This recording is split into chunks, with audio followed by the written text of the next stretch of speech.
Hello everyone, welcome back to TechTube. In today's video, I'm gonna show you how to reduce noise in CapCut. To get started, launch CapCut, add your project to the timeline.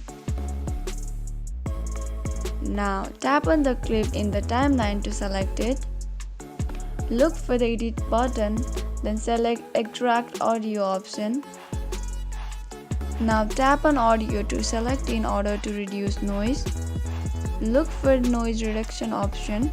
Here just click on the reduce noise button to turn on. Now we have successfully reduced noise in videos in CapCut. If you found the video to be helpful, go ahead and subscribe to our channel and also press the notification bell so that you'll never miss another upcoming upload from us. I'll see you again in next video. Goodbye till then.